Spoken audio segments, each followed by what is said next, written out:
Thanks so much for watching. A good tree does not bear rotten fruit, nor does a rotten tree bear good fruit. For every tree is known by its own fruit. Take care, and come back.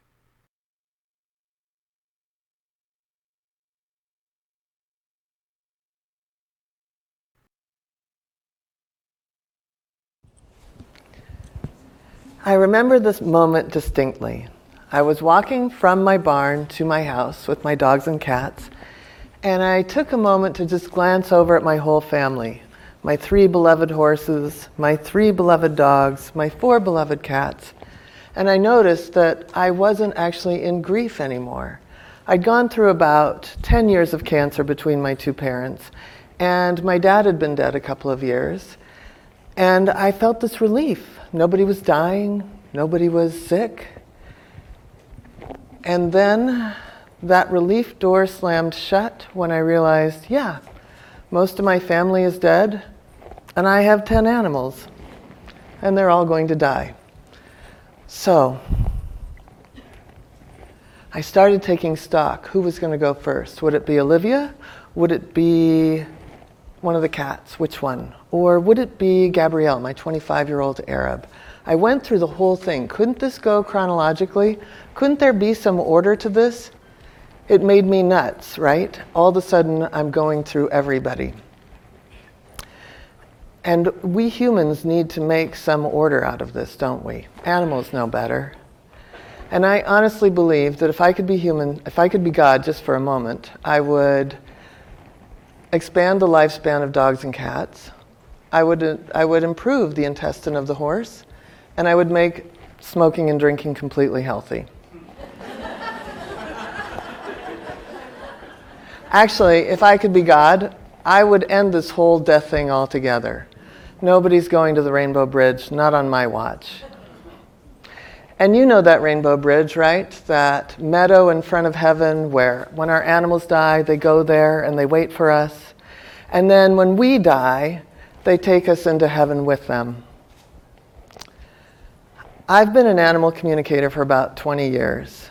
I communicate with animals telepathically, which is the transference of pictures, words, and feelings. I am an interpreter. I am speaking on behalf of the animals. So if someone's having a problem, then I am the voice for that animal. Often I'm the last stop for people and animals, and I've even talked to animals in the afterlife. I'm no stranger to death. I've lost my sister, both my parents. I've lost a best friend to suicide, a generation of friends to AIDS, and it was 2 horses that I lost in the early 90s that brought me to animal communication. You could say I'm an uber-trained, highly skilled midwife for death. I know, it's not in the college curriculum. But one of the important things with animal communication is helping people make decisions when their animals are in this final transition. And I train my students to walk their clients through the very same journey. And often we get a lot of questions like, does my cat want a surgery? Where do my dogs want their ashes spread? Does my horse want to be by himself, or does he want his friends around? Does my bunny want to reincarnate? And of course, will my guinea pig mind being buried even though he was completely claustrophobic? But actually, one of the biggest things that comes with all of this is guilt, right? People really want to know, should I have done it sooner? Did I wait too long? And is he hanging on for me? And I actually believe to my core that nobody can die a moment before or a moment after they're supposed to.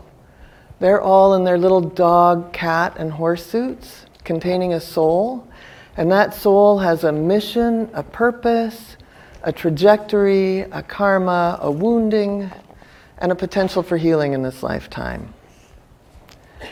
Animals offer us an opportunity to understand family in a way that we wish we could understand our own families. And by being present for them in this final stage, we're getting to experience being of service. We get to experience unconditional love. We get to experience uncomplicated love. And we're not just receiving it, we're being it. And by being present with our animals in this final stage, even when they're going to the Rainbow Bridge, we're actually gifting the entire universe. Is it painful? Yep. Is it beautiful? Yeah. And it's also really perfect. When I had this epic realization that all of my family was going to die, I thought, what would it be like to have a really connected relationship with all of my animals in a way that when they were to cross over, I wouldn't feel guilty.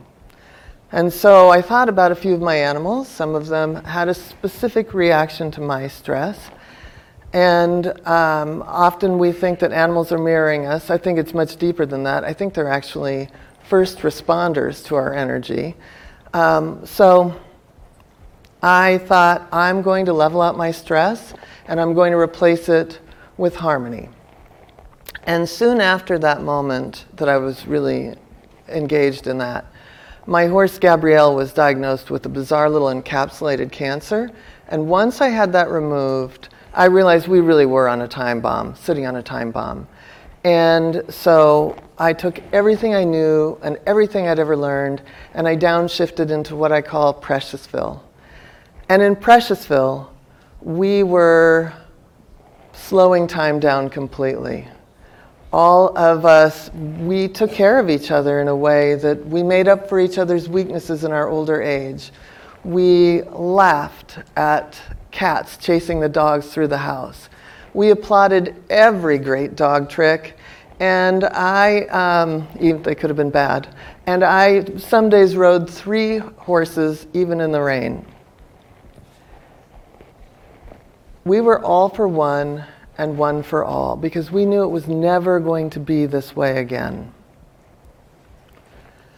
And so we were very happy. Sure, there were dog snarls, there were cat screeches, there was plenty of human cussing, but it was just a momentary blip on the harmony screen.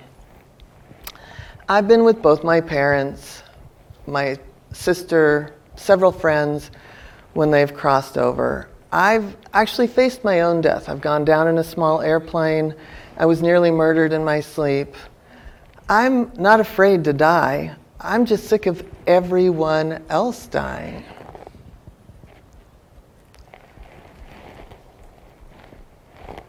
I hold space for people several days a week.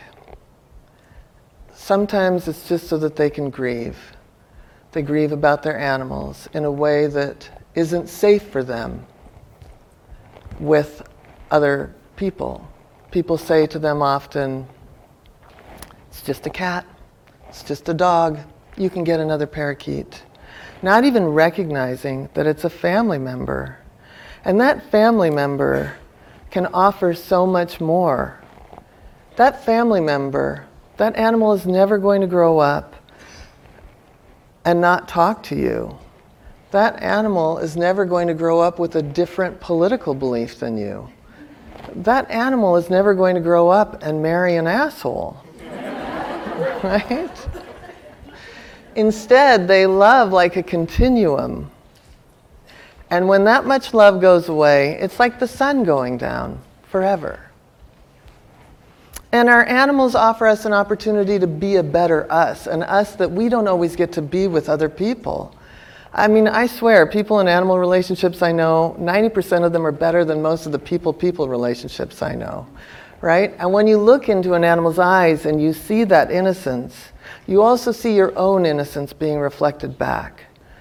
They really return us to wholeness. So, my Preciousville was shattered one rainy night. I went down to feed my horses and I found my tall, dark, handsome, sexy, funny thoroughbred Raleigh in the throes of colic. And colic can either be gassy tummy or death, and a whole lot in between. And so I called the vet. And Raleigh was 22 at the time, and just a week before I had ridden him, and I'd had a sense of completion. And I can't explain it, except that I knew it was going to be our last ride. When the vet got there, he examined him and said Raleigh had a tumor in his intestine and all the blood drained from my head. I knew I couldn't put him through a surgery. There was only one thing to do: let him go to the Rainbow Bridge. So I quickly brought over the other horses and the dogs and let everybody say goodbye. And then, as I went to walk Raleigh out, he balked in the doorway like he did every single day. But this time I looked at him and I said, Raleigh, be brave. You're leading this whole wacky family to the Rainbow Bridge. And so he stepped out with me and he put his head on my chest. And when the first injection came, I felt him slipping away. And when the second injection came, I felt such a oneness. I almost went through his third eye and out the top of his head. Our lives are so busy. Our lives are always in transition, and their lives depend on us. And if you get a moment to be in between worlds with them like that, take it. It's really a state of grace. And find ways to laugh, find ways to celebrate, find ways to move into Preciousville. People ask me all the time, do I believe in the Rainbow Bridge? All I know is this, is helping people and animals through this transition is one of my greatest honors. Thank you.